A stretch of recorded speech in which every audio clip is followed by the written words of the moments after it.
warahmatullahi wabarakatuh. Perkenalkan, saya Ira Santika, mahasiswi semester 7, program studi Pendidikan Pancasila dan Kewarganegaraan, Fakultas Keguruan dan Ilmu Pendidikan, Universitas Pamulang. Berdirinya saya di sini untuk memenuhi tugas mata kuliah saya, pemantapan kemampuan mengajar yang diberikan oleh dosen saya, Bapak Herdi Wismanjaya, SPDMH, dengan tema Perlindungan dan Penegakan Hukum di Indonesia, yang seharusnya saya lakukan secara langsung, namun karena adanya pandemi COVID-19, maka tugas ini dibentuk dalam bentuk video. Saya harap video ini bisa bermanfaat untuk kita semua. Berikut videonya.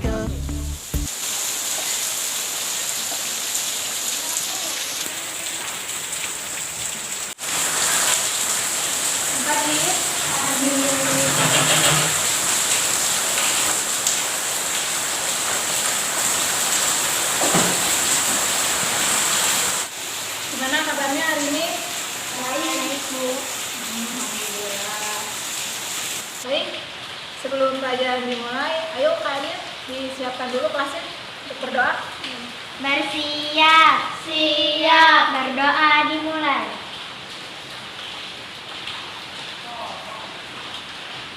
Berdoa selesai. Memberi salam. Assalamualaikum warahmatullahi wabarakatuh. Waalaikumsalam warahmatullahi wabarakatuh. Buatkan dulu ya. Ya.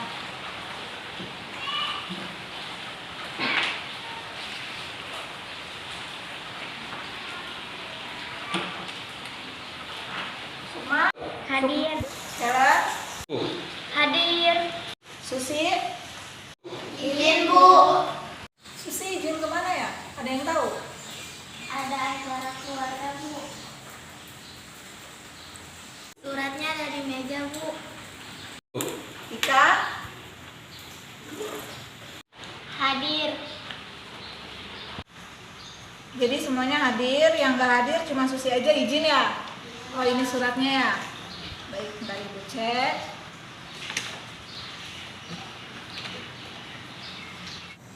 Sampai di mana kemarin pelajaran kita?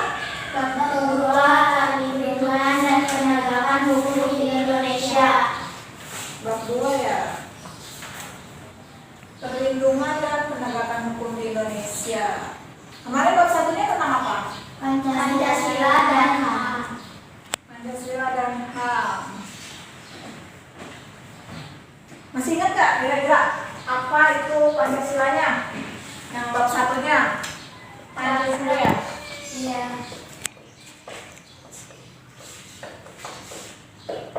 Ada yang masih ingat Pancasila itu apa? Dasar-dasar ideologi negara Indonesia. Dasar-dasar ideologi negara Indonesia.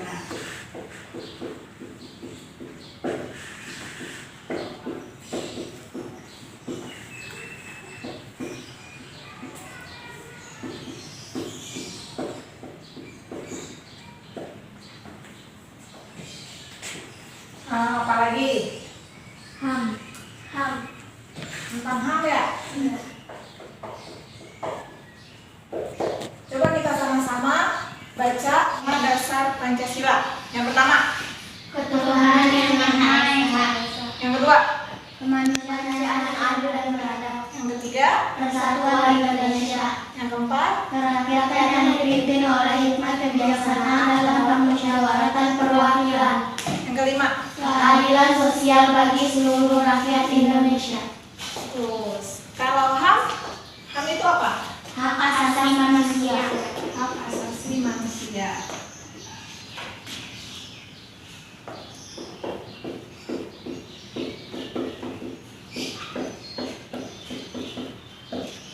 Hak asasi manusia itu maksudnya bagaimana? Hak-hak yang dimiliki oleh setiap individu atau masyarakat. Hak yang dimiliki oleh setiap individu atau masyarakat. Kalian semua punya hak nggak di negara ini? Punya. Kapan hak itu bisa diberlangsungkan? Kapanpun, dimanapun, dan pada siapapun. Dan pada siapapun.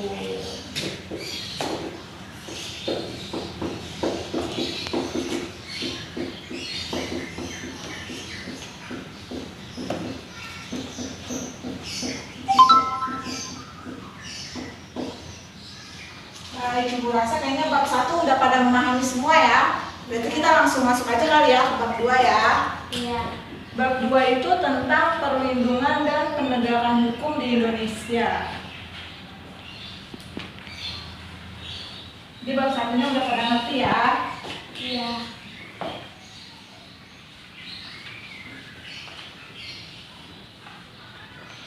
Perlindungan dan penegakan hukum di Indonesia itu ada 3 tahapan. Yang pertama, hakikat.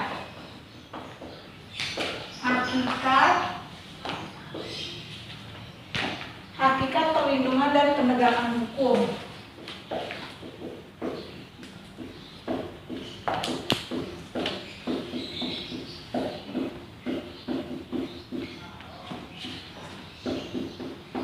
Hakikat perlindungan dan penegakan hukum.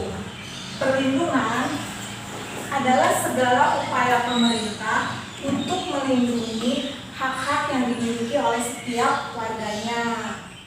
Perlindungan hukum bisa terjalin kalau adanya perlindungan dari pemerintah, ada jaminan hukumnya, ada berkaitan dengan warga-warganya, dan adanya hukuman bagi sanksi-sanksi yang sudah ditetapkan.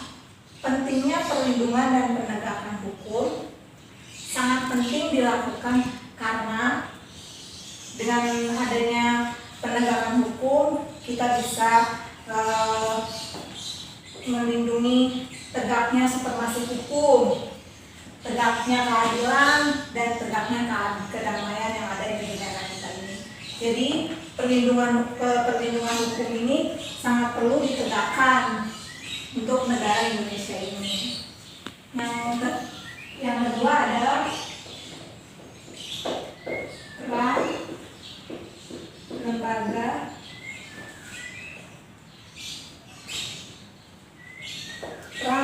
penegak hukum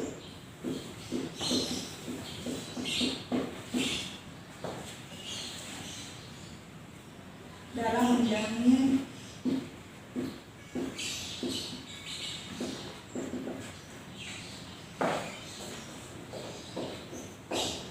kedamaian dan keadilan. Ada yang tahu nggak apa aja peran-peran lembaga hukum? Yang pertama, peran Polri, peran polisi. Yang kedua ada peran hakim. Yang ketiga ada peran kejaksaan. Yang keempat ada peran advokat. Dan yang kelima ada peran KPK, pemberantasan korupsi. Apa sih yang dimaksud dengan Polri? Ada yang tahu?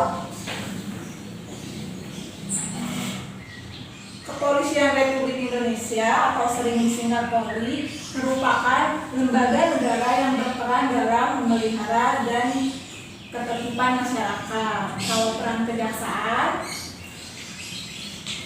lembaga negara yang melaksanakan kekuasaan khususnya di bidang penuntutan. Yang ketiga ada peran apa tadi? Peran hakim. Peran hakim itu diatur sepenuhnya oleh Undang-Undang tahun 2009 tentang kehakiman yang merupakan penyempurnaan Undang-Undang tahun 2004 tentang kekuasaan kehakiman. Yang keempat ada peran advokat. Orang yang berprofesi memberi jasa hukum baik di luar maupun di dalam pengadilan.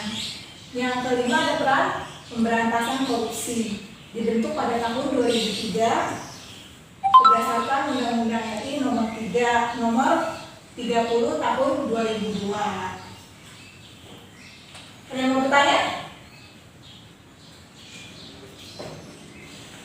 Yang ketiga ada dinamika pelanggaran hukum.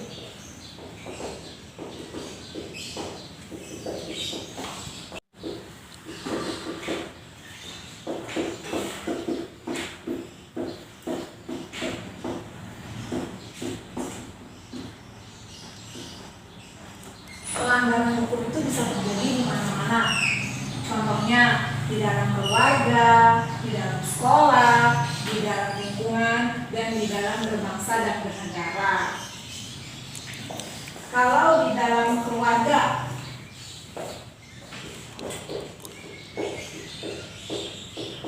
biasanya pelanggaran-pelanggaran apa sih yang terjadi di dalam keluarga, di dalam kehidupan kita sehari-hari biasanya? Ayo apa? Tidak mematuhi aturan yang telah dibuat oleh orang tua.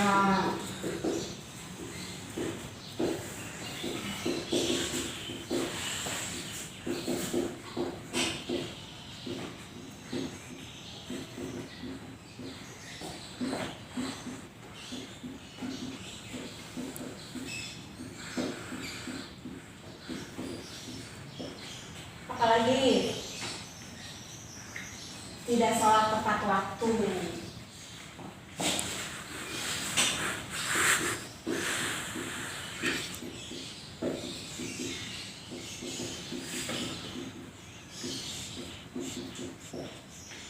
Kalau di dalam sekolah,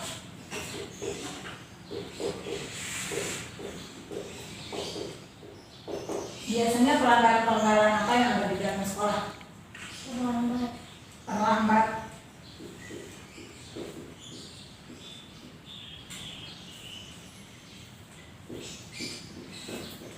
Lagi. Tidak mematuhi tata tertib sekolah. Tidak mematuhi tata tertib sekolah.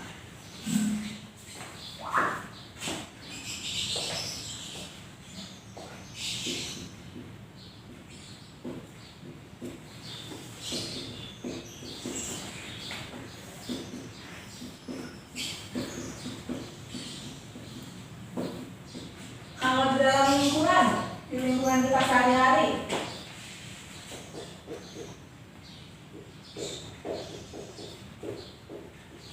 contohnya ada apa aja? Ayo, Buang sampah sembarangan. buang sampah sembarangan.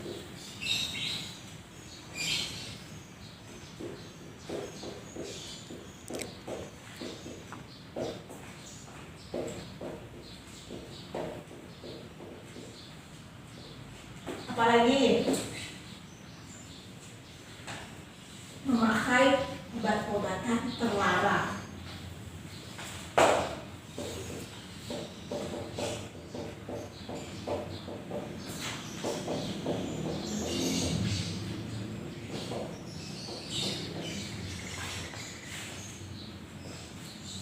Lalu di dalam berbangsa dan bernegara,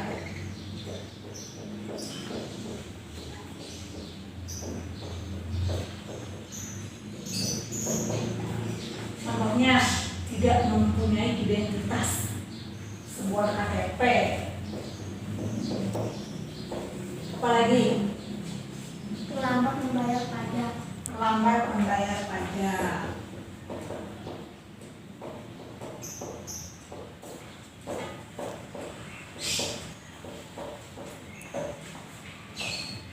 Baik.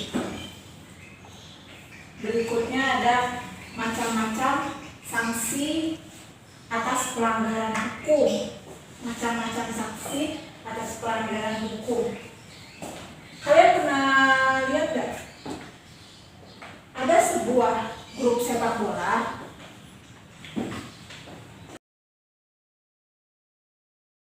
Wasit sepak bola nih di lapangan. Padahal ada salah satu pemainnya yang melanggar aturan yang telah ditetapkan di lapangan tersebut. Namun, wasitnya itu bingung untuk memberikan sanksi mana yang akan diberikan antara kartu kuning dan kartu merah. Dia masih ragu-ragu nih untuk memberikan sanksi tersebut kepada si pelanggar tersebut itu kartu kuning atau kartu merah. Kenapa demikian? Itu menandakan kalau hukum dan penegakan hukum ini kurang stabil dijalankannya, karena dia masih ragu-ragu untuk memberikan sanksi apa yang harus diberikan oleh si pelanggar tersebut. Jadi macam-macam sanksi atas pelanggaran itu begitu banyak contoh-contohnya. Lalu yang ketiga ada partisipasi dalam penegakan hukum.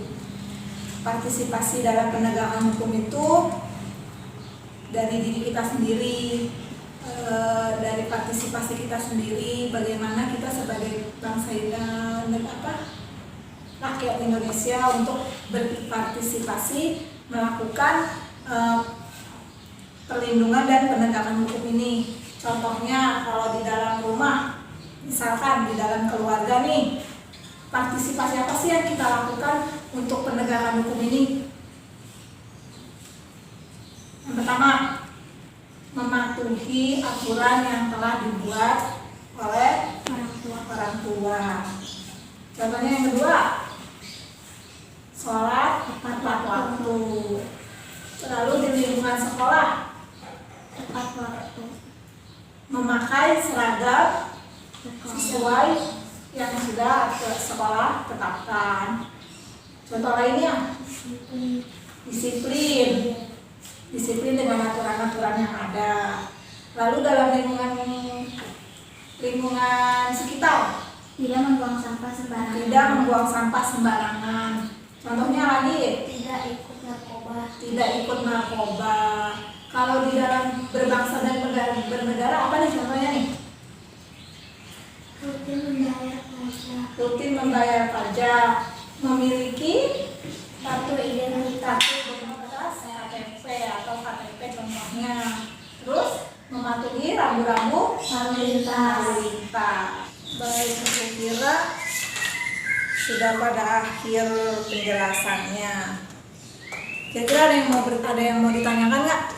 Saya mau bertanya, bagaimana cara kita sebagai warga negara yang baik bisa terus disiplin dalam berpartisipasi untuk perlindungan dan penegakan hukum?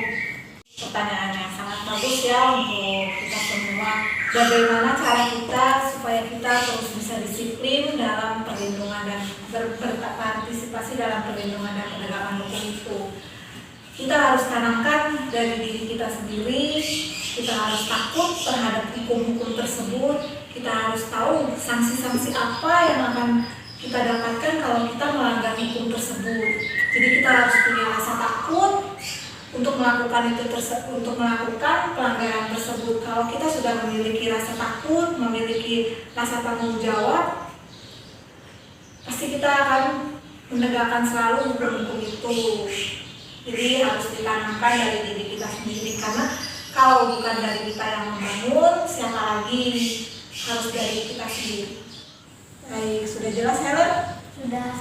Ada yang mau ditanyakan lagi? Sudah, Bu. Sudah. Baik, sudah sampai ke penutup ya, sudah selesai materi kita hari ini. Jadi tadi apa aja yang sudah Ibu jelaskan? Yang pertama, Hakikat perlindungan dan penegakan. hakikat dan perlindungan dan penegakan hukum di Indonesia. Yang kedua, Peran lembaga penegakan hukum dalam menjamin kedamaian dan keadilan. yang ketiga, Dinamika pelanggaran hukum. dinamika pelanggaran hukum. Jadi sudah pada paham ya apa yang Ibu jelaskan tadi dan contoh-contohnya juga. Dan Ibu harap untuk materi kali ini kalian bisa mempelajarinya dan benar-benar mematuhi hukum-hukum dan peraturan-peraturan yang sudah ditetapkan. Ini sudah mulai mengerti ya semuanya. Dicatat dulu yuk apa yang sudah Ibu terangkan supaya pas sampai di rumah tidak lupa tentang apa yang Ibu terangkan. Yuk, catat dulu.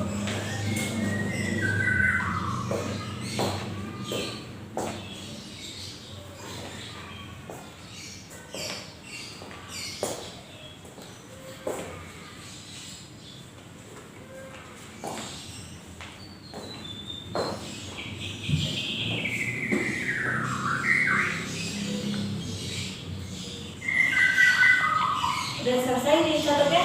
Sudah. Ya. Baik. Jadi untuk materi kali ini sudah selesai tentang perlindungan dan penegakan hukum di Indonesia. Ibu berharap materi kali ini bisa masuk, bisa dipelajari, bisa dimengerti oleh kalian semua. Dan Ibu berharap kita semua bisa menjunjung tinggi hukum hukum-hukum yang ada di Indonesia ini, karena kalau bukan kita, siapa lagi yang akan mempertahankan hukum-hukum ini. Jangan dilanggar, jangan mencoba untuk melanggarnya, karena kita harus tanamkan dari diri kita sendiri kalau kita bisa memerdekakan Indonesia kita dengan hal-hal yang dari terkecil dulu, baru hal-hal yang terbesar. Jadi kita harus sama-sama semangat, sama-sama berjuang untuk memperbaiki negara Indonesia kita ini. Ibu rasa pembelajaran kali ini sudah selesai, sudah cukup. Jadi kesimpulan dari materi ini bahwa Indonesia ini adalah negara hukum. Kenapa dikatakan Indonesia adalah negara hukum? Karena memiliki banyak perlindungan dan penegakan hukumnya, mempunyai peran dan lembaga-lembaga yang menjamin kedamaian dan kesejahteraan rakyatnya, dan memiliki dinamika pelanggaran hukumnya. Jadi Indonesia ini adalah negara hukum. Dan jam pulang ya, sudah mau selesai pelajaran ibu hari ini. Untuk evaluasi di rumah UPM dibuat halaman 47, kerjakan di buku PR. Besok sudah ada dikumpulkan di meja ibu ya. Untuk ketua kelas, saya dikumpulkan di sini ya semua. Yuk dirapikan, kita beberes pulang.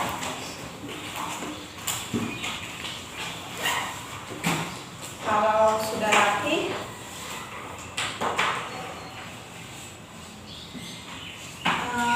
Kak Erwin siapkan? Bersiap. Siap. Berdoa dimulai.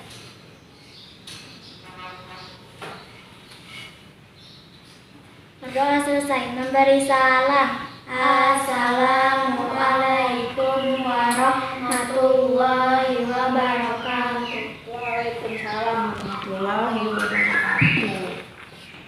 Baik.